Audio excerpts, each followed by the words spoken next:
महाराष्ट्रातले ज्या काही रोजगार कंपन्या आहेत त्या सुद्धा बंद होत आहेत, काही परदेशात जात आहेत. मात्र महाराष्ट्रामध्ये सुद्धा बेरोजगारांची संख्या दिवसेंदिवस वाढत आहे. अशातच बेरोजगारांसाठी रोजगार मेळावे घेण्याची आवश्यकता आहे आणि त्या अनुषंगानं मेहकर मतदारसंघाचे आमदार सिद्धार्थ खरात यांनी मेहकरमध्ये बेरोजगारांसाठी एक रोजगार मेळावा आयोजित केला आहे. आपण बघू शकतो गेल्या 3 ते 4 वर्षापासून ते बेरोजगारांसाठी एक रोजगार मेळावा आयोजित करत असतात आणि त्या माध्यमातून त्यांनी आतापर्यंत जवळपास 4,000 बेरोजगार युवकांना आणि युवतींना रोजगार उपलब्ध करून देण्याचं काम केलेलं आहे. आज सुद्धा बेरोजगारांसाठी या ठिकाणी रोजगार मेळावा आयोजित केला आहे आणि देशभरातल्या ज्या नामांकित कंपन्या आहेत त्यामध्ये 75 कंपन्या आज या मेहकरमध्ये आलेल्या आहेत आणि त्या माध्यमातून ते बेरोजगार युवक युवतींना रोजगार देण्याचं काम या माध्यमातून होते आहे. आपल्यासोबत आमदार सिद्धार्थ खरात आहेत, ज्यांनी हा रोजगार मेळावा जो आयोजित केला आहे. काय सांगाल, गेल्या 2 वर्षापासून 3 वर्षापासून बेरोजगारांसाठी रोजगार मेळाव्याचं आयोजन करताय. आतापर्यंत काय तुमची संकल्पना या माध्यमातून सुरू आहे? जय महाराष्ट्र. मी उद्धव बाळासाहेब ठाकरे या पक्षाचा शिवसैनिक आमदार आहे. मला आता इथे मेहकर मतदारसंघामध्ये उणेपुणे 2 वर्ष होत आहेत, पूर्ण नाही झाले अजून. या 2 वर्षाच्या कालावधीमध्ये माझे 3 रोजगार मेळावे झाले आहेत. पहिल्या वर्षी 600 विद्यार्थ्यांना आम्ही ऑफर्स लेटर दिले होते, 630 काहीतरी आहेत, 653. दुसऱ्या वर्षी म्हणजे मागच्या वर्षी ऑक्टोबरमध्ये झाला होता, त्याला आम्ही 1125 विद्यार्थ्यांना ऑफर्स लेटर दिले. आणि आज आपण बघाल आता 2-3 वाजेपर्यंत सगळे ऑफर्स लेटर एकत्र येतील. सुमारे 1,500 ते 2,000 पर्यंत ऑफर्स लेटर आम्ही देऊ. म्हणजे अशा प्रकारे आम्ही 2,500 ते 3,000 विद्यार्थ्यांना रोजगार आतापर्यंत दिलेला आहे. महाराष्ट्रामध्ये नव्हे तर देशामध्ये संपूर्ण बेरोजगारांची संख्या वाढते आहे. अशातच ज्या कंपन्या आहेत त्या बाहेरगावी म्हणजे बाहेर परदेशामध्ये जातात किंवा काही बंद होतात, अशामध्ये तुम्ही बेरोजगार साठी रोजगार मेळाव्याचं आयोजन केलं. असं आहे ना की एम्प्लॉयमेंट हंटिंग ज्याला म्हणतो आपण, रोजगार शोध आपल्याला करावा लागतोय. बेरोजगारी ही मोठी समस्या झालेली आहे.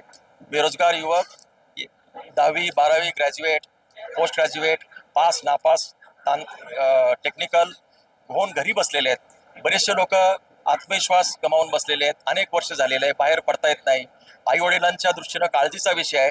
विद्यार्थी जे मुलं आहेत त्यांना सुद्धा चिंता वाटते. त्यामुळे हा एक सामाजिक समस्या आहे, सामाजिक प्रश्न निर्माण झालेला आहे. सरकारचं या विषयाकडे लक्ष नाही आणि म्हणून उद्धव साहेबांचा आदेश आहे की 80% समाजकारण आणि 20% तुम्ही राजकारण करा.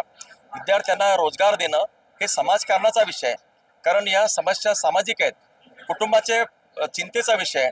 आणि जर मुलं नोकरीला नसेल, कोणता आईबाप सुखी राहणार आहे? एकीकडे शेतीचे असे हाल झालेले आहेत, दुसरीकडे बेरोजगारी. इथल्या लोकांनी करायचं काय? महाराष्ट्र शासन, तिथले नेते, मुखिया शाश्वत विकास सांगतात. तुम्हाला शाश्वत विकास म्हणजे याचा अर्थ तरी कळतो काय? हे मी विधानसभेत सुद्धा त्यांना बोललेलो आहे आणि आताही तुमच्या माध्यमातून बोलतो. अरे बाबांनो, शाश्वत विकास म्हणजे तुम्ही त्या शेतकऱ्याला, त्याच्या मुलाला उत्पन्न देण्यासाठी, उत्पादन करण्यासाठीच्या सोयी सुविधा उपलब्ध करून द्या. एक तर व्यवसाय तरी द्या, नोकरी तरी मिळवून द्या. याच्यापैकी कुठलं तरी करा, पण सरकारच्या याकडे लक्ष नाही. असो, आमचं सरकार आल्यानंतर आमचं जो काही ब्ल्यू प्रिंट आहे ते आमच्या डोक्यामध्ये आहे. पुढच्या वेळेस जेव्हा सरकार येईल त्यावेळेस विद्यार्थी, बेरोजगारी, शेतकरी माल, दुग्ध व्यवसाय, प्रोसेसिंग युनिट्स, MIDC या सगळ्या क्षेत्रावर आमच्या ब्ल्यू प्रिंट तयार आहे.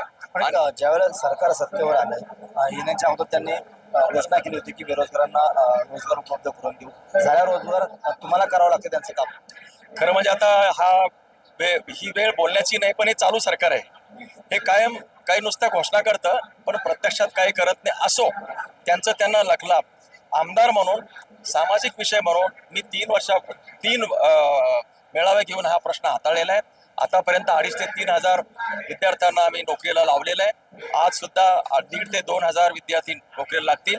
मला असं वाटतं की आज मी सकाळी आलो, जेव्हा पहिल्या मुलाची ऑफर लेटर दिली, त्यावेळी मला झालेला जो आनंद आहे तो सर्वात जास्त आनंद आहे. माझा वाढदिवस खऱ्या अर्थानं आज संपन्न झाला असं मला वाटतंय.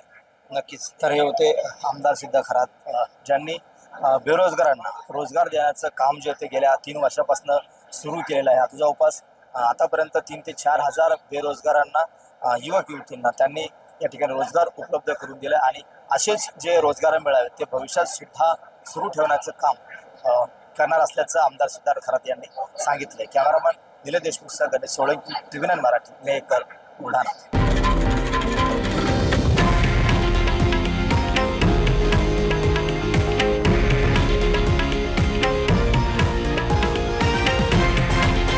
हे आहे देशातील नंबर 1 न्यूज नेटवर्क आणि आपण पाहत आहात TV9 मराठी, एकमेव.